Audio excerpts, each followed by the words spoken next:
टिके स्टॉपेज मुंडी बंद करू माने जो बंद करी फर्स्ट आम तेल पकेबा बंद करी तापर अदा रसुण पेस्ट पियाज पेस्ट पकेबा तापर टिके भलसे ताको भाजीबा तो सेटा टिके मसलार गंधटा गलार पर भलसे आहुरी टिके कसेबा तापर हळदी गुंड पकेबा हळदी गुंड पके सारा लुण पकेबा लुण पके सारा पर भलसे आउटे कसेदेबा लंका गुंड पकेबा पुणी थे टे कसेबा भलसे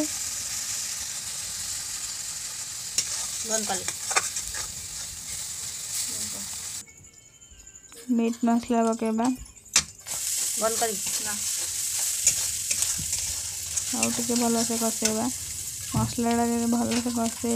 मसलाटा जिते भलसे कसेबा सेते तरकारी टेस्टा बढ़ी जाए पानी दे कसेबा बंद करी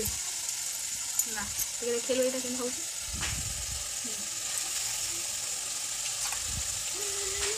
आलू रखी सिझे रखिदेबा आलू को पकेबा पुणी थे टिके कसेबा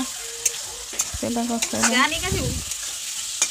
भलसे कसेबा आहुरी टिके अधिक मिनिट पाइकी आम जदि मसला कसेबा ताहले मसलार टेस्ट अधिक होता है और तरकारीटा अधिक सुंदर लगे खाया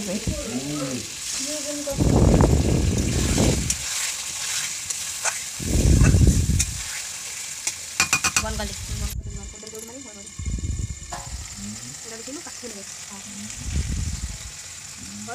तो देखो केमती लगुच वीडियो आपण कहतु आउ गोटे हाथ फोन धरिकी गोटे हाथ गला बेलू बहुत कष्ट हो तो प्लीज लाइक शेयर सब्सक्राइब करने को भूलें। ଏବେ ଆମେ ତରକାରୀରେ ପାଣି ଦବା